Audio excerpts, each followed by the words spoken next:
এর আগে ভিডিওতে আমরা চলতড়িৎ ও তাপের ঘটনা থেকে প্রশ্ন উত্তর নিয়ে আলোচনা করেছিলাম। আজ আমরা ধাতুবিদ্যা অধ্যায় থেকে প্রশ্ন উত্তর নিয়ে আলোচনা করব। তোমরা যদি আগের ভিডিওগুলি না দেখে থাকো, ডেসক্রিপশনে লিঙ্ক দেওয়া আছে, ওখান থেকে দেখতে পারো। অ্যামালগাম কি, এর ব্যবহার লেখো। যে ধাতু সংকরে একটি উপাদান পারদ তাকে অ্যামালগাম বলা হয়। এর ব্যবহার হচ্ছে টিন অ্যামালগাম বা টিনের পারদ সংকর আয়না তৈরিতে ব্যবহৃত হয়। Sodium amalgam. থার্মিন মিশ্রণ কি? ভর হিসাবে 3 ভাগ ফেরিক অক্সাইড ও 1 ভাগ অ্যালুমিনিয়াম চূর্ণের মিশ্রণকে থার্মিন মিশ্রণ বলা হয়। গ্যালভানাইজেশন কাকে বলে? লোহা বা আয়রন নির্মিত দ্রব্যের উপর জিঙ্ক ধাতুর প্রলেপ দেওয়াকে গ্যালভানাইজেশন বলে। অ্যালুমিনিয়াম পাতে আচার বা চাটনি খাওয়া উচিত নয় কেন? আচার কিংবা চাটনি জাতীয় খাবারের ক্ষেত্রে সংরক্ষক হিসাবে ভিনিগার মেশানো হয়। ভিনিগার হলো অ্যাসিটিক অ্যাসিড নামক একটি জৈব অ্যাসিডই জলীয় দ্রবণ। অ্যাসিটিক অ্যাসিড অ্যালুমিনিয়ামের সঙ্গে বিক্রিয়া করে জলের দ্রাব্য অ্যালুমিনিয়াম ঘটিত লবণ উৎপন্ন করে, যা মানবদের পক্ষে ক্ষতিকারক। এর ফলে অ্যালুমিনিয়ামের পাতে মোড়া আচার বা চাটনি খাদ্য হিসেবে গ্রহণ করলে শরীরে বিষক্রিয়া সৃষ্টি হয়। তাই অ্যালুমিনিয়াম পাতে মোড়া চাটনি বা আচার খাওয়া উচিত নয়। কপারের পাত্র আর্দ্রবায়ুতে রাখলে সবুজ ছোপ পড়ে কেন? আর্দ্রবায়ুতে খোলা অবস্থায় তামা বা তামার কোনো সংকর ধাতুকে দীর্ঘদিন ফেলে রাখলে অক্সিজেন, কার্বন ডাইঅক্সাইড ও জলীয় বাষ্পের সঙ্গে তামার বিক্রিয়ায় এদের ওপর সবুজ বর্ণের বেসিক কপার কার্বনেট আস্তরণ গঠিত হয়। বিক্রিয়াটা দেখে নাও। 2Cu + H2O + CO2 + অক্সিজেন সমান হচ্ছে COCO3.COOH2। এছাড়াও শিল্পাঞ্চলে বায়ুতে সালফার ডাইঅক্সাইডের উপস্থিতির জন্য এসব অঞ্চলে তামা বায়ুর অক্সিজেন, জলীয় বাষ্প ও SO2 মিলিত প্রভাবে ধীরে ধীরে জারিত হয়। এর ফলে তামার উপর সবুজ বর্ণের বেসিক কপার সালফেটের আস্তরণ পড়ে। থার্মিন পদ্ধতির মূল বিক্রিয়া সমীকরণ লেখো। উচ্চ উষ্ণতায় অক্সিজেনের প্রতি অ্যালুমিনিয়ামের তীব্র আসক্তি থাকে। অ্যালুমিনিয়ামের চেয়ে কম তড়িৎ ধনাত্মক অর্থাৎ কম বিজারণ ক্ষমতা বিশিষ্ট ধাতুর অক্সাইডকে অ্যালুমিনিয়াম চূর্ণ সহযোগে উচ্চ উষ্ণতায় উত্তপ্ত করলে ওই অক্সাইডগুলি অ্যালুমিনিয়াম দ্বারা বিজারিত হয়ে ধাতুতে পরিণত হয়। ধাতু নিষ্কাশনে এই পদ্ধতিকে গোল্ডস্মিথের থার্মিন পদ্ধতি বলে। অ্যালুমিনিয়ামের সঙ্গে ধাতব অক্সাইডের বিক্রিয়ায় প্রচুর তাপ উৎপন্ন হয় এবং বিক্রিয়াকালীন উষ্ণতা প্রায় 2000 ডিগ্রি হয়। নিষ্কাশিত ধাতু গলিত অবস্থায় থাকে। বিক্রিয়াটি দেখে নাও। Fe2O3 + 2Al তাপের প্রভাবে কী হচ্ছে? 2Fe + Al2O3। কার্বন বিজারণ পদ্ধতির মূল নীতি সমীকরণ সহ ব্যাখ্যা করো। ধাতুর সক্রিয়তা শ্রেণী মাঝামাঝি অবস্থিত Zn, Fe, Pb প্রভৃতি ধাতুগুলি অক্সাইডকে বিশেষ চুল্লিতে উচ্চ উষ্ণতায় কোক চূর্ণ দ্বারা বিজারিত করে ধাতুগুলি নিষ্কাশন করা হয়। কোক বা কার্বনের অসম্পূর্ণ দহনে উৎপন্ন কার্বন মনোক্সাইড গ্যাসও বিজারকের ভূমিকা পালন করে। লোহার মরিচা পড়া প্রতিরোধের 2টি উপায় লেখো। লোহা বা লৌহ নির্মিত দ্রব্যের ওপর আলকাতরা, রং বা বার্নিশের প্রলেপ দিয়ে মরচে পড়া রোধ করা যায়। মরচে নিবারণের জন্য লৌহ নির্মিত দ্রব্যের উপর তৈলিপন পদ্ধতিতে জিঙ্ক, নিকেল বা ক্রোমিয়ামের প্রলেপ দেওয়া হয়। লোহিত তপ্ত লোহা বা লৌহ নির্মিত দ্রব্যের উপর দিয়ে স্টিম চালনা করে লোহার পৃষ্ঠতলে ফেরোসোফেরিক অক্সাইডের আস্তরণ সৃষ্টি হয়, যা লোহাকে জল ও বায়ু থেকে রক্ষা করে। COSO4 জলীয় দ্রবণে জিঙ্কের একটি টুকরো যোগ করলে কি হয়?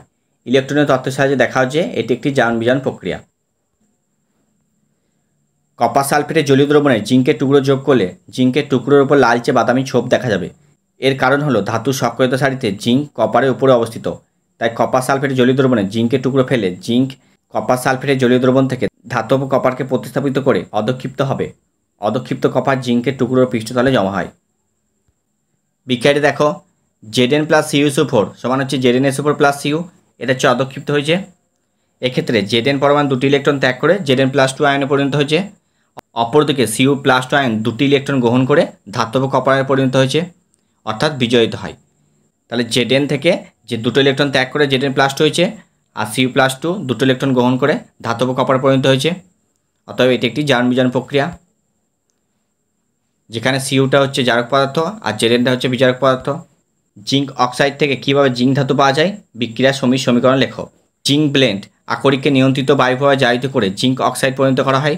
প্রাপ্ত জেডনের সঙ্গে কোক চিহ্ন মিশিয়ে প্রায় 1300 থেকে 1400 ডিগ্রি সেন্টিগ্রেড উষ্ণতায় উত্তপ্ত করলে জিঙ্ক অক্সাইড ধাতব জেডেনে বিজারিত হয়।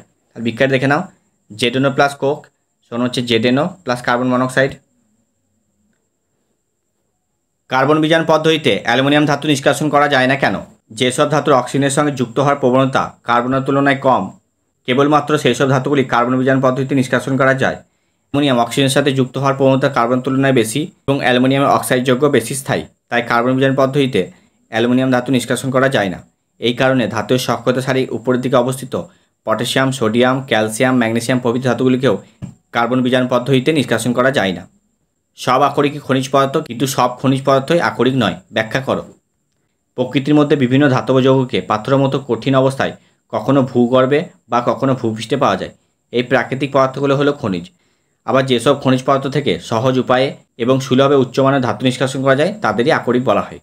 বক্সাইট ও চায়না ক্লে উভয়ই অ্যালুমিনিয়ামের খনিজ হলেও বক্সাইট থেকে সহজে ও কম খরচে উচ্চমানের অ্যালুমিনিয়াম নিষ্কাশন করা সম্ভব হয় বলে বক্সাইট হলো অ্যালুমিনিয়ামের আকরিক। অন্যদিকে প্রচুর পরিমাণে অ্যালুমিনিয়াম উপস্থিত থাকলেও চায়না ক্লে থেকে সহজে ও কম খরচে অ্যালুমিনিয়াম নিষ্কাশন সম্ভব নয়, তাই চায়না ক্লে অ্যালুমিনিয়ামের আকরিক নয়। একই কারণে আয়রন পাইরাইট আয়রনের খনিজ হলেও আকরিক নয়। সুতরাং বলা যায় সব আকরিকই খনিজ, কিন্তু সব খনিজই আকরিক নয়। খনিজ ও আকরিকের মধ্যে পার্থক্য লেখো। ভূগর্ভে বা ভূপৃষ্ঠে প্রাপ্ত প্রকৃতিজাত অজৈব পদার্থসমূহ যাদের মধ্যে ধাতুগুলি মুক্ত অবস্থায় বা যৌগগুলিকে অন্যান্য অশুদ্ধির সঙ্গে মিশ্রিত অবস্থায় থাকে তাদের খনিজ বলা হয়। যেসব খনিজ থেকে অপেক্ষাকৃত সহজ উপায়ে এবং কম খরচে উচ্চমানের ধাতু নিষ্কাশন করা সম্ভব হয় তাদের ওই উক্ত ধাতুর আকরিক বলা হয়। সকল খনিজ আকরিক নয়, সকল আকরিকই খনিজ।